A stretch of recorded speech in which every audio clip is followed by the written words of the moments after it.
Welcome to It's Upgrade Season, the only place to get raw and unfiltered advice on how to get your shit together 1 week at a time. I'm your host, Alexandria, and join me every Monday for The Upgrade and every Friday for The Wind Down, where I'm going to be answering your dilemmas. Small shifts, huge upgrades. Let's fucking do this. Welcome to The Wind Down, babe. Thank you. We just wrapped up the juiciest conversation. The Wind Down's kind of like where we like kick back, relax. Great. Chill a little bit. I know. It is that kind of energy. Great. But I had a fun little idea. And basically, when I was doing a stalky stalk of you, I love how you say that, the stalky stalk. I'm going to use that. I feel like it makes it less creepy. But also it's like people are always like, I stalk you. I'm like, I literally put it out there on a public space. It's not stalking. You're consuming content I want you to read. It's just funny. I was playing you through my car speakers and flipping through it was kind of stalky. But Oh my God. Yeah. So when I was intensely watching you on the internet, I came across this amazing video. If you go, obviously everything's linked in the show notes. Yeah. If you go on your Instagram profile, it's the first one that's pinned, and it's explaining more about what you do. You're a priestess. Yeah. It's amazing. You create these communities. But I noticed some comments on this video. Yes. And I thought it'd be fun if we just unpicked some of these comments a little bit. So the first comment that comes up is, the first part doesn't make why can haters never write a proper sentence confuses me. This bit doesn't make sense, but the second part does. So the divine, as in the demons that walk this earth. Oh, maybe she's saying, I don't know. Anyway, I feel bad for all women that fall victim to this madness because only Jesus is the way, the truth, and the light. Yeah. How do we feel about this? I mean, this was like that was the nicest comment I got. I feel like, okay, so here's the thing that I want to say is that, when I was petrified to come out as a priestess, I was just like, I'm a spiritual coach, or like I'm a coach. And it was a lot for me to just like own all the woo all the way. And it's because of this. Right. And so the sacred feminine has gone through the most intense branding of being evil and weird. And they used that as a tool to rally hordes of people to kill people who believed in the sacred feminine, right? As a tool of oppression and control over the masses and of hoarding land, hoarding money, hoarding people. So it's important to understand where it comes from. I used to go into a full trauma response when I got comments like this. And it was because I still felt that in me. I was still judging myself. So anytime we get a comment on the internet, if it triggers us, it means that there's a place for it to stick. And so for many, many years, I had to work through my own internalized trolling that was happening inside of me. So now when I get these comments, they don't stick to me at all. And I actually kind of get it, because I'm like, oh, these poor people have been brainwashed just like I was to believe that the sacred feminine is at best weird and at worst evil. And what's so important to understand too is that the sacred feminine comes alive in all of us at some point. And we have been taught to be afraid of it within ourselves and to then think, oh my God, am I weird? Am I evil? Yeah. And, my team is always like, Sarah, we can delete those comments like off of your videos. And what happens is like one will go viral and then they'll go find my other videos and they'll like put them everywhere. Wow. But it's it's a modern day witch hunt. It's a modern day witch hunt. And what I want people to see is that I can hang with it. And then also this is still happening. Yeah. And to me, shaming the sacred feminine is no different than shaming women. Yeah. And it's just sort of, people have made it an okay thing to shame and put down and to make less than. But I believe that when we're talking about these practices, it's really about freedom of expression and freedom to be ourselves. Yeah. And, you know, for me, I want people to see how much work we still have to do. Massively. Do you know, when I saw these on the post, what spoke to me most was that you can hold that, because it's a lot to hold.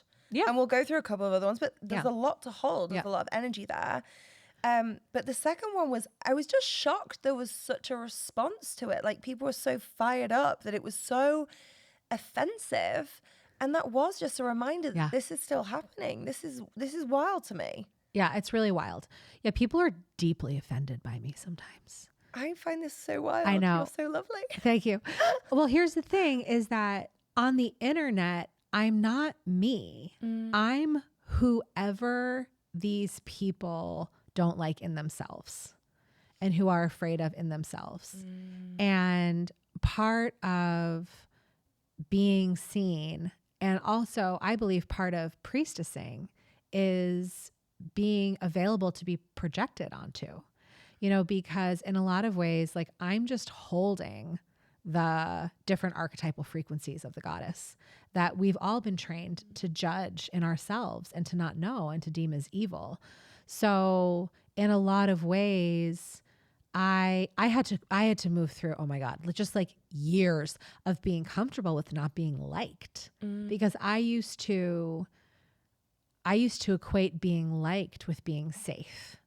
And I had to really tie those two apart, where I can be unliked and safe, and I can be unliked and have an impact. In fact, those two really go together. And part of me growing and stepping into more and more impact and more service in my work is I had to know that I was going to be disliked by more and more people. Oh, I think I'm still working on that. Yeah. When It's a tough one. Yeah. Yeah. I've realized, when you said it, I realized I have exactly that. Like, I don't care about being liked for being like's sake, as in like a kind of popularity thing, but it does make me feel unsafe being disliked. Yeah. Or like misunderstood. Yeah. And so I had to really look at who in my life is it important for me that I feel understood by.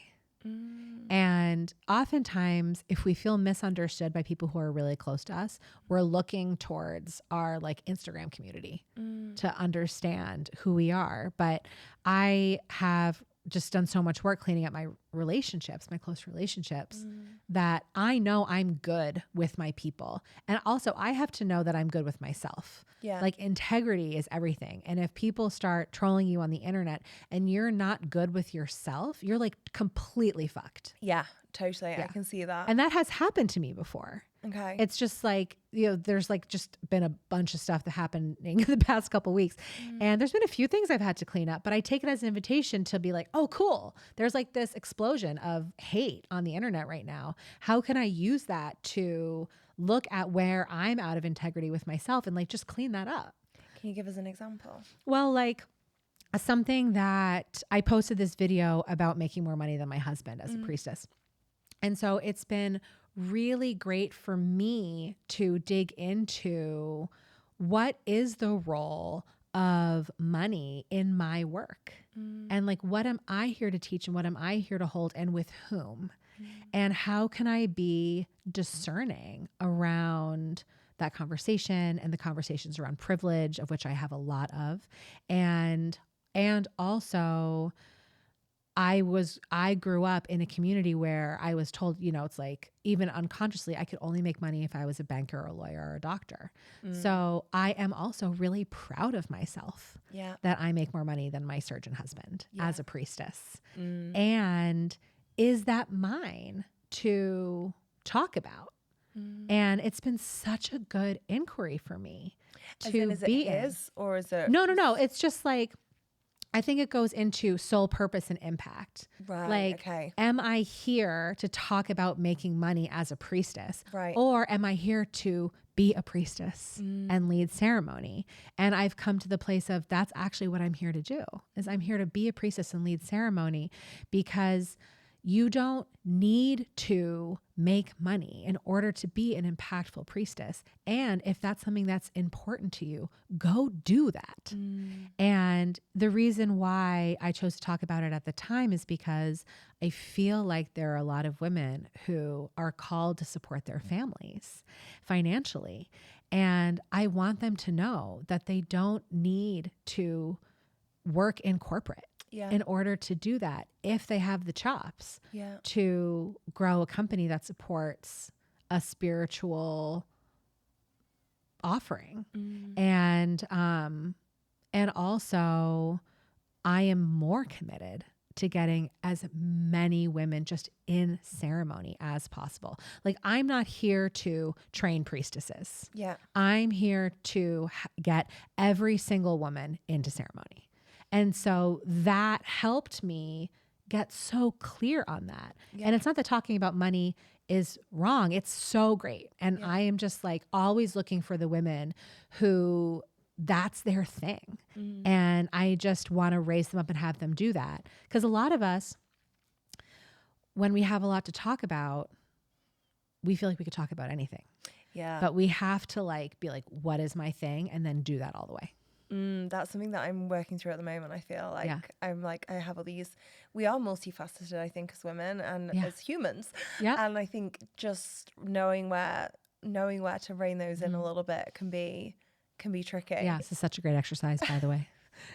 So I'm not trying to make you sweat. No, I love it. I love it. It's so great. I feel like I saw them and I was like, you're holding this. And thank you. I am. And I think we get to talk about it. And I actually think for me, bringing this here felt like even releasing another layer of shame that they're trying to put on women like this.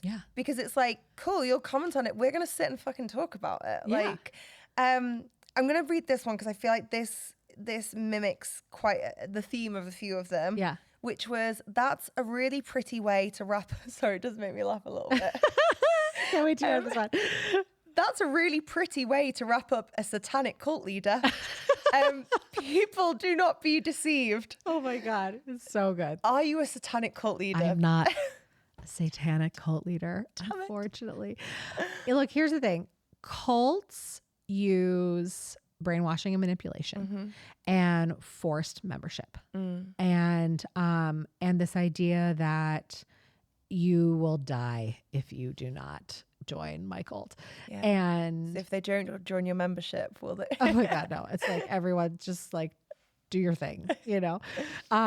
We actually have like the like worst / best practices of just like, you do you, babe. Like, we love you. Be on your way. But everyone thinks I'm a cult leader, and it's just so funny to me. So it's just another way that people try to downplay or make the sacred feminine weird. I think it just really shows where our brainwashing is. And there's a lot of super manipulative traditional religions that are like way more culty than me being like, would you like to come to my new moon ceremony? You know what I mean? It's just like funny. And, but yeah, it's just, I think the cult comments are really hilarious. I also think it's, I almost feel like it's like a bandwagon as well. That I feel like it's almost as if someone's thought, what's an offensive thing? That, or like a bandwagon that I can use to be. Yeah, and I feel like get a rise out of it. Just get a rise. And I think that's what's so incredible, that they don't get a rise. And that there's something that I find, I just feel like so-and-so on the internet must be so annoyed that you just leave their comment there. Like, I just don't respond. Here's the thing that's interesting is that, you know, we have so many women come into our community by choice. Because I always say, find the lineage that works for you. Find the community that works for you. It doesn't need to be me, but please go find a spiritual practice.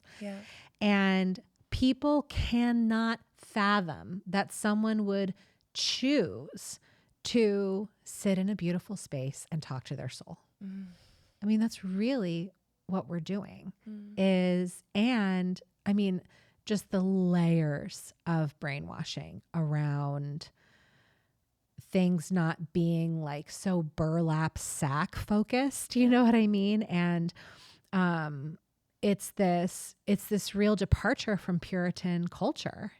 And it scares people because embedded in the sacred feminine is women's freedom, our inability to be controlled, our creativity, our ability to invent new things and seed a new world and just like do whatever the fuck we want. So of course people are going to be massively threatened and try to put it in a box, even if they don't really know what they're doing. But I just think to me, it's like so cool. It's like, wow, I just posted a 30-second video about sitting in a circle with women and people are losing their minds. It's like they're really backing up my whole philosophy that when you put the sacred feminine back into the world, it really does heal the patriarchy. Oh, thank you so much for being such a leader and for being... Thank you. I think I'm going to say it takes bravery, to, you know, to do that. Does. Yeah. It does. So thank you for your bravery. Thank you for supporting us as women with it as well. And thank you for sharing so much juicy wisdom on here. It's just been incredible. Oh, thank you so much. I loved being here with you. It's the best.